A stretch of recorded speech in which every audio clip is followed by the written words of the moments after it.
So I'm Andy Goldfarb. Thank you so much for coming to Breaking Matzah's first virtual Seder.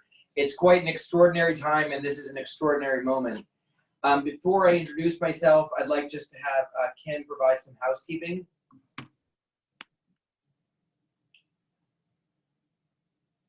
Kim? Hi, everyone. I just want to give everyone some pointers for interacting with tonight's Seder. First, everyone is muted, and if you'd like to participate, you can do that in a couple of ways. At the bottom of your screen, there's a chat feature. If you send a chat to Virtual Passover, then I'll see that and I'll be able to address that. And I can also open up your phone line. If you hit the participants button that's next to the chat, there's a raise hand feature. You can raise your hand, and when the time is right, I can unmute you so you can chat directly with Andy, Caroline, Lucy, and or Quincy. All right, thank you. So welcome to Breaking Matzah's virtual Passover. I'm so delighted to be here with my daughter Caroline. Hi, Ron. And her boyfriend Quincy. Hello. And my younger daughter Lucy. Hi. And before I start, I want to acknowledge this is a very difficult time for so many people. I'm sure all of us by this point are affected with a dear friend or loved one or family or a friend who has been impacted. And so I want to extend my heart to all of those who are suffering and to wish them, health and wellness in a very difficult time, and to acknowledge the significance of this moment.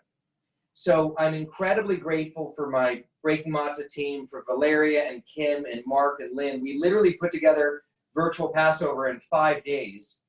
And this is our 4th event. And I'm incredibly grateful to Caroline and Lucy and Quincy for helping me. We did 3 preparations for Passover, and here we are with our first virtual Seder.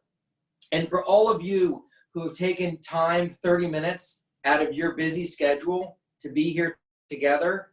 And with that, I want to express my humble hope that if one of you learns something that in any way makes a difference in your life, even for 5 minutes, then I'll be incredibly grateful. And so with that, I want to start off with a Shehechianu, Baruch atah Adonai Eloheinu melech haolam, Shehechianu v'higianu v'higianu lazman hazeh. Blessed art thou, Lord of God, King of the universe, who brings us to this very special first-time moment. And special first-time moments are all about happy first-time moments, not sad and routine. And this is a very special, happy first-time moment. You need to then mark the moment and then express gratitude. So that's what we're here to do. So why Breaking Matzah? I founded Breaking Matzah because I love Passover. And for me, over the years, celebrating with my children, I started as a kid. I literally never found the afikoman. Every single year, my brother, who I hope is on tonight, he's been on, Lawrence, my best friend, and my younger brother, Alex, found it every single year. And in spite of that suffering, I learned to really love Passover. So, Caroline, why are you here tonight? Well, I guess we are here to celebrate Passover Seder and commemorate kind of both the story of the Israelites escaping Egypt and escaping to freedom, but also, as we'll kind of talk about tonight, and like I've mentioned the past couple nights, also the story has a lot more significance too. So it's really nice to talk about it. And I think it's a especially pertinent story to talk about today, and really just thinking about like gratitude for what we have and for those who are protecting, all of us out there too. Thank you. For me, it's all about. And I can tell you in one word, tradition.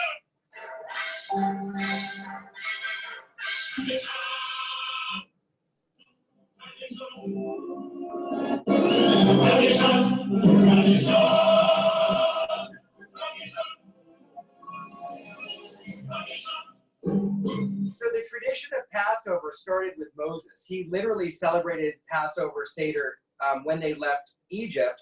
And the story of Exodus is about the Hebrew slaves leaving slavery in Egypt, wandering the wilderness, becoming Israelites with Egyptians who chose to leave, and finding promised land where they found their freedom.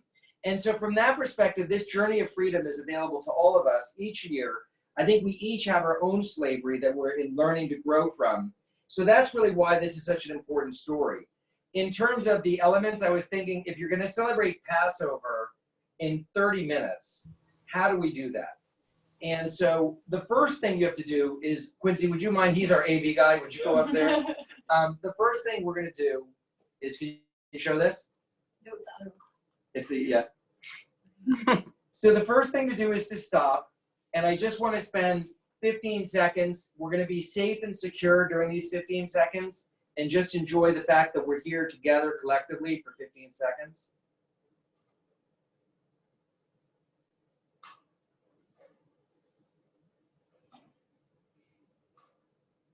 Thank you. So this is now a sanctuary for us, and we're going to go through going from slavery to wander in the wilderness, and then hopefully and collectively we will arrive in the promised land at the end. And so we usually start with a Haggadah. This is the oldest Haggadah that I have. It came from my family in 1920, and then after that I've literally created my own Haggadah every year that we work with. Can I just show this? Yeah. And we'll post this next year. I didn't send it out tonight. But anyway, so the first thing we're going to do is Hi, Gabrielle. Love you. yeah, Gabrielle, any of the Goldfarbs out there, cousins, I everyone, love you hi, guys so much. everyone. Samea. And Lucy is, so basically we have the Seder plate. Let's explain that. So Caroline and Lucy, can you help me just pick an object and point to it? We'll explain the Seder plate. Sure. Try to grab our Seder plate. So the first thing that we have on our Seder plate is an orange. Do you want to explain the orange, Lou? I would move that. Oh, it looks like we have to move the camera maybe a little bit. It's correct. It's all good. Yeah. The orange is on the Seder plate because there was someone who said that women will be rabbis when oranges are on the Seder plate. So we are showing our support of gender equality there. There's also the shank bone, which is to represent the lamb in the Passover story. There is bitter herbs to represent the bitter tears of the Israelites and the slaves during this time. We have the roasted egg as well, and that's to represent kind of like Passover is in springtime, and so that is the renewal in spring.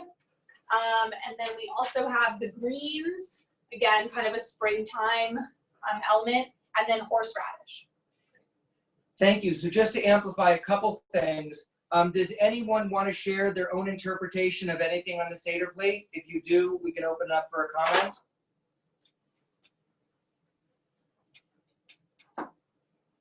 I'll share mine. So first of all, with the orange, it's important to know the role of women in the Exodus story. First of all, Safar and Push were the Hebrew midwives that defied Pharaoh's order and enabled Moses to come in. And then Yocheved, Moses' mother, obviously Bitya, Pharaoh's daughter, who is the only sort of non-Hebrew that became a deity, and she literally defied her father in order to do that. And then Miriam. So we wouldn't be here if it weren't for the role of women. With an egg, a broken egg, interesting. In some cases, a broken egg, like a cracked egg, if you're making scrambled eggs, is bad. But if it's a cracked egg that's hatching a chicken, it can be a wonderful start. So now that we've talked about the Seder plate, the three elements we have to talk about Passover, the first is matzah. And matzah is literally about the basics. And matzah means to drain out. It's flour, water, salt, and oil. And everything else in challah and sufgan yot and humantashen is yeast and jelly and jams, all sorts of different things. So Passover is about unleavened bread. And over time, you literally become more leavened with the bread. The Hebrew slaves, they literally made matzah in 18 minutes because they were rushing. Today we're going to be together for 30 minutes. So actually, interestingly, this is shmur matzah, which is made in 18 minutes. But that's another story. I happen to love tangents. And so as we go through this Passover, not only does the bread expand from matzah to bread, but we ourselves can also expand. So if we're able to reconnect the basics, which obviously is a little easier today with the environment, and it's poetic, then we can become spiritually full, just like the bread will expand. The second is the Passover lamb. Lucy, would you grab that, please? And so Pesach means to sacrifice. And sacrifice is the lamb that they used to sacrifice. And in fact, they used the blood to mark the door to signify that they were leaving Egypt, even though they were still in Egypt. So they marked the door to say, we're going to leave, even though they were still there. And so we talked about matzah. You have to identify with the basics and get rid of the extras. And then Pesach, you have to begin to be prepared to sacrifice. It takes some sacrifice to reach freedom and escape slavery. Does anyone here have any sacrifice that they've had to do these days in awe? Or anyone in the community? Have anything? Yeah. I mean, I think one of the more obvious ones is we've all had to sacrifice going outside and doing anything outside with other people who we don't live with, and seeing friends and family and doing our normal routines. For some people like Lucy and so many students who had to sacrifice going to school. People have had to sacrifice either going to work voluntarily or not. A lot of people haven't had the opportunity to go to work. So I think a lot of us are experiencing kind of a collective sacrifice right now for the greater good, so that we can save more people. Yeah. Lucy, any sacrifice for you? Well, I was just going to add to what Caroline was saying is about how right now, keeping everyone in the world healthy is really a kind of team effort. It's a global effort and a countrywide effort. And even though there are so many people who are blessed to be healthy or have good immune systems, a sacrifice we all have to make, whether we're healthy or not, is to stay inside and stay home and keep everyone else safe. So people have to make individual sacrifices for the greater good of the country and everyone. So like I've had to make sacrifices leaving college, leaving my friends, and staying with all my friends from home. But on a greater scale, we're all just making sacrifices for everyone we care and everyone we love to stay healthy. So then the third element is maror, bitterness. And if you have sweetness in slavery, which actually is a little bit ironic, but that is one of the reasons that we have haroset. And there is a bit of slavery sweetness, which is why people may endure a set of circumstances longer than they need to. And then until you have a sense of bitterness, then you don't truly leave. And so does anyone have an experience of bitterness that enabled them really to be the catalyst to leave a situation otherwise? Well, I think that we're all experiencing a great amount of bitterness right now, and something that we don't normally experience, and we didn't think that we would experience this. We didn't expect it, and I think that lends itself to a lot of growth moving forward. As an individual, as a family, as a community, as a world, all suffering through this. And I think that if any good will come of this, it will come from the fact that this bitterness has caused us to take a moment to reflect on what we value and how we sacrifice, as Caroline was talking about, and how we can better take care of ourselves and our communities going forward. Thank you. So I think it's time for the 4 questions. And this is actually one of the few times in biblical history and Jewish history that it has not been intergenerational celebration. Moses was with a lot of people. Everyone's been with a lot of people. Here in social distancing, normally the 4 questions is sung by the youngest at the table. And in this year, it could be someone in their 60s, 70s, 80s, 90s, or 100.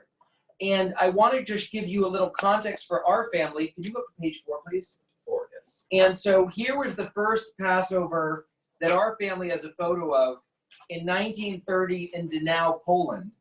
And as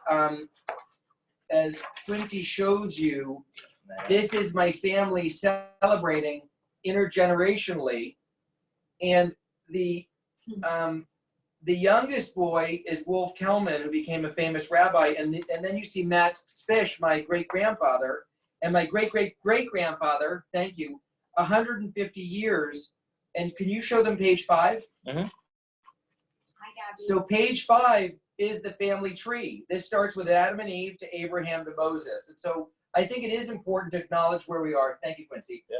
And recognize today's unique. So we're trying to make Jewish history by having everyone contribute their singing of the 4 questions so that then we can then do an a cappella montage. So let's do together briefly. We're going to do a little bit of singing on the 4 questions.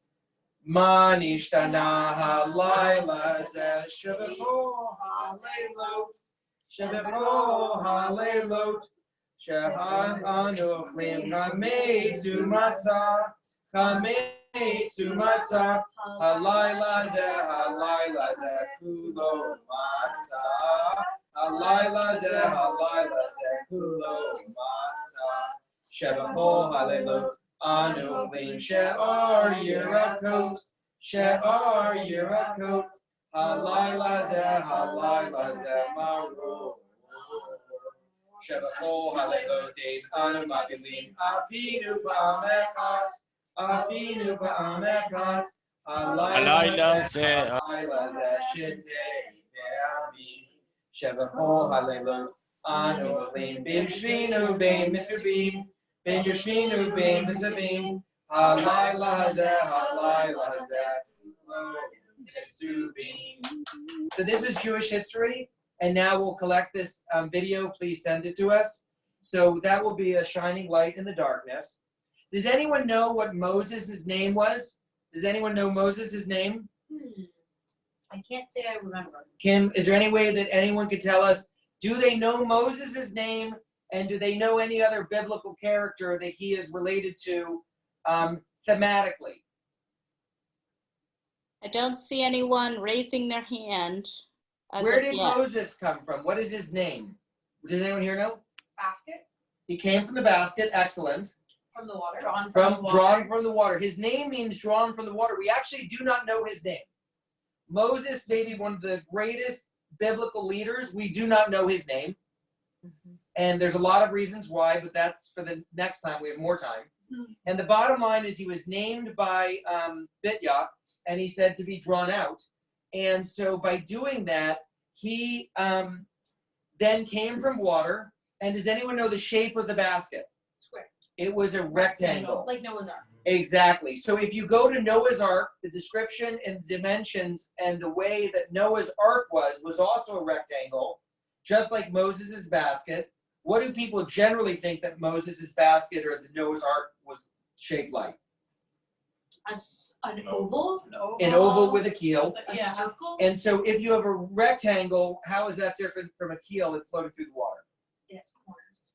You can't direct it. It's faith in God and faith in the elements. You can't direct it. And so Noah's Ark was all about what? Saving animals, saving the planet. And the planet. And because there was a flood. Yeah. It was like a massive planet plague, the water.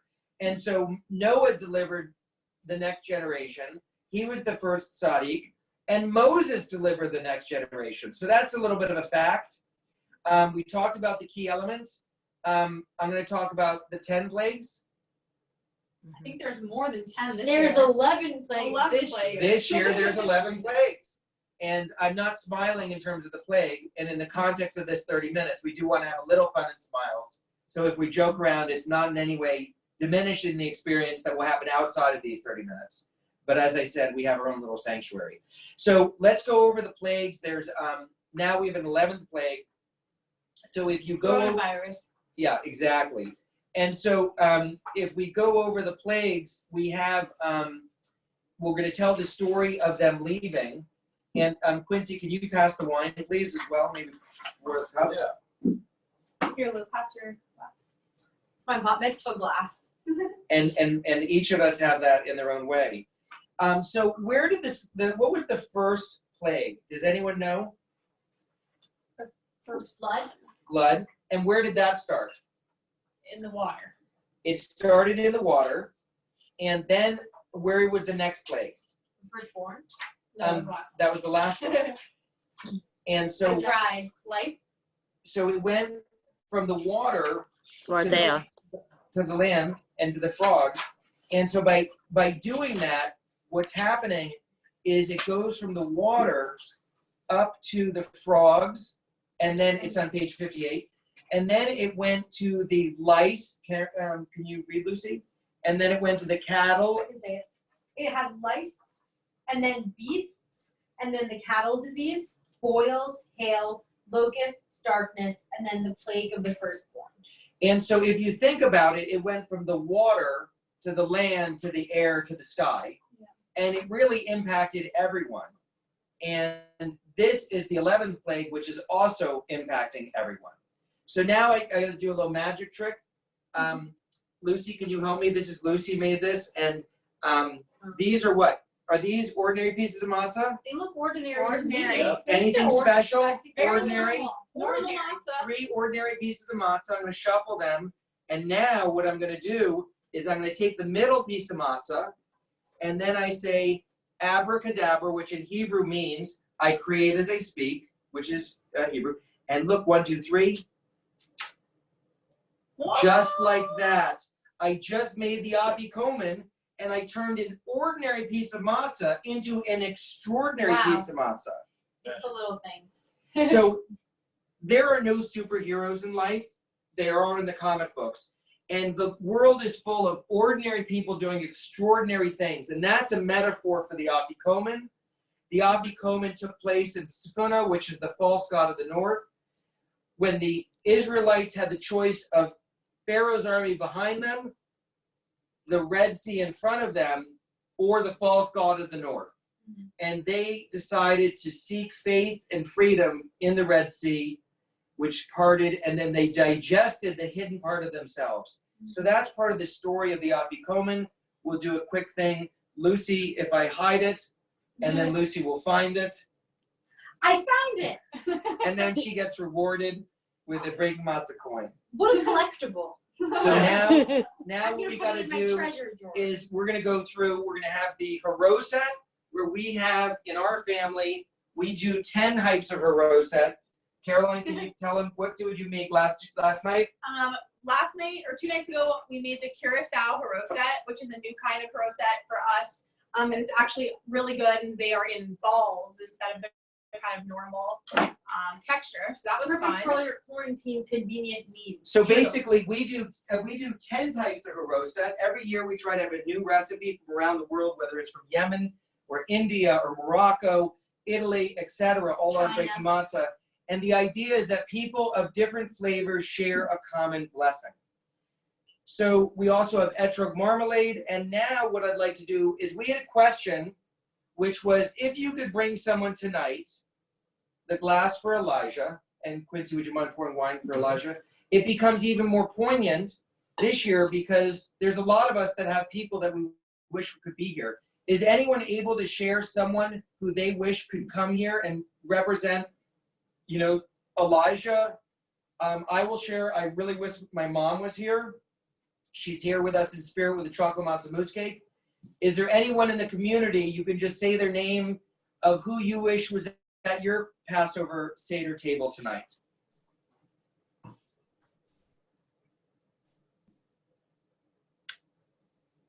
My sister Abby. Thank you. My late father and late grandparents. Thank you for sharing. Thank you. Go ahead, Larry. Hi, this is Elaine. So my mother and father, Betty and Henny. Thank you. Thank you. Anyone else? Yeah, yes, Andy, my dad, Robert Plashkas. Oh, Dan, thank you. Very nice. Thank you for joining. Oh, no, it's been great. Hi, Thank do you guys hear me? Yeah, hi. We wish we were here with you guys. We were supposed to be with you this year for Passover. We wish we could be with you, and we love you. Much Thank you. love to the Great Neck Little Stars. You're the whole And we are family. together. Anyone else? A couple more shares? Anyone else? Ma, say it. I also wish that my grandma was here, both of them. That's true. Thank you very much for sharing. We love Nana. We are all here together in our And own my virtual mommy's way. not. Much love to my And cousins. now we poured the glass for Elijah. And I think that you should go see. Maybe Elijah, did Elijah come? Can you go see? I don't know. Let's see. We'll go find out. What?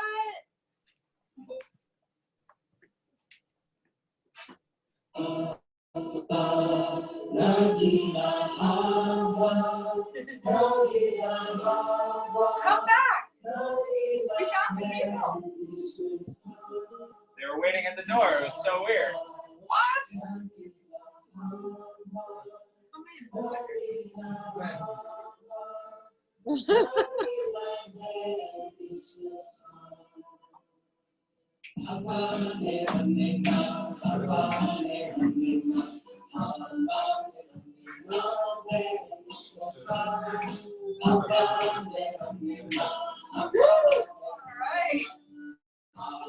These were our Elijahs. Anyway, that was just a little bit of fun, and so hopefully made people smile. So Quincy poured the glass of wine.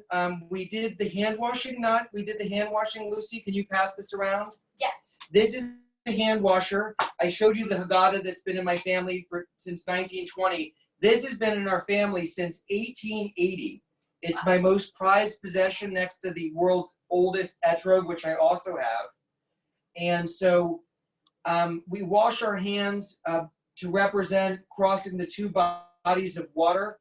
And that also enabled the children of Israel to go from slavery to wandering in the wilderness to reaching freedom in the promised land. I sort of feel like in this time, we did reach that freedom with a little bit of Hava Nagia at the end to celebrate.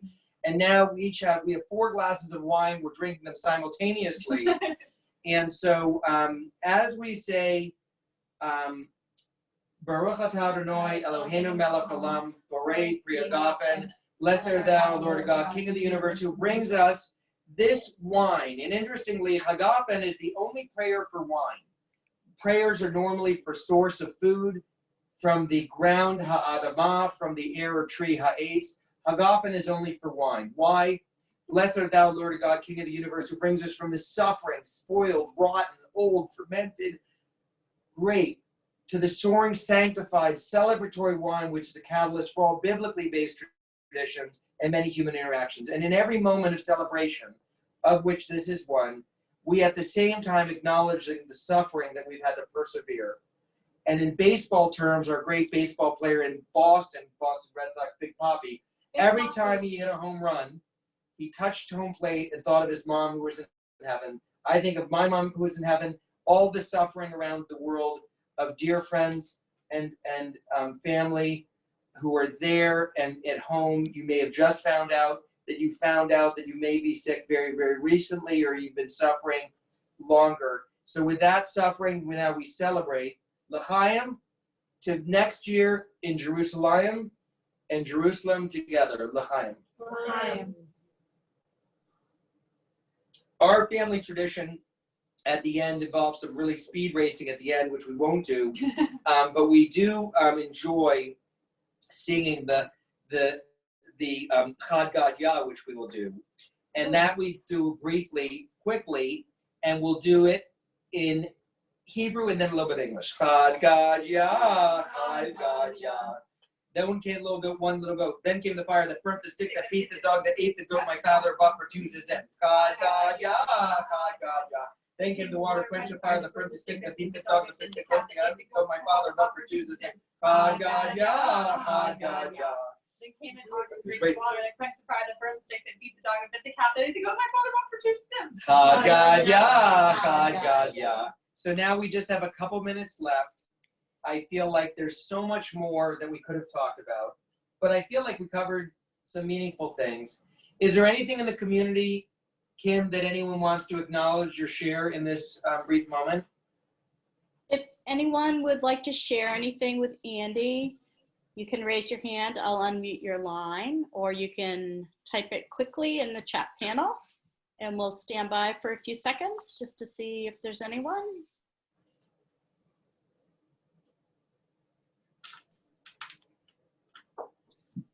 Nothing. Oh, Stephanie. I will. Hi. I think this is really wonderful. So thank you very much, Andy and family. This has been terrific. It's really great to be with everybody today in this forum. And I wish everybody a decent Pesach, and everybody should be well, stay healthy, and we should do this again. Thank you so Thank you. much, Stephanie. Go ahead, Larry. Samea. Larry. Oh, hi again. This is Elaine. I just want to thank you both, my husband and family, With a long time, I'm not alone. So, thank you very much for including us in your first night at Passover. But thank you very much. Thank you, Elaine. Thank you so much. Kim, you So there? Sorry, one more from Kim. Kim, you there?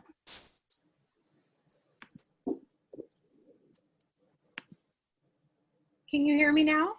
I can. Okay. So anyway, I think our names are off from our cameras. Oh, okay. Way okay. I will beat Kim. Okay. I just, I often try and find the good, right? And that this is one of those times we really have to find the good. And I'm going to be able to attend 3 virtual Seders tonight. That's At amazing. all different times. So there's some good to share. Not only, as Stephanie was saying, about health and everything else and how nice and kind it was for you guys to put this together. But when you can, find the good. Yeah. Thank you so Thank much for you. sharing that wonderful sentiment. thank you very much. That's beautiful. And I think that when we think about why this is happening now, if it happened during Sukkot when we were having our festival of abundance, it would have been really problematic. If it had happened in the festival of the winter solstice, Hanukkah, it would have been even darker than dark. And to happen now with the plague as a poetic backdrop, I think it's particularly poignant. And for that matter, it just happened, so we have to deal with it. Thank you very much to everyone for giving us 30 minutes of your life. And it was a beautiful experience for us too. So I wish everyone a meaningful Seder, a meaningful Passover. I'd like to say magical, meaningful, and memorable. I want to tone it down so I'm not tone deaf. But I hope the meaningful is the most important thing, and that we've connected together. So with that, next year in Jerusalem. Awesome. Awesome.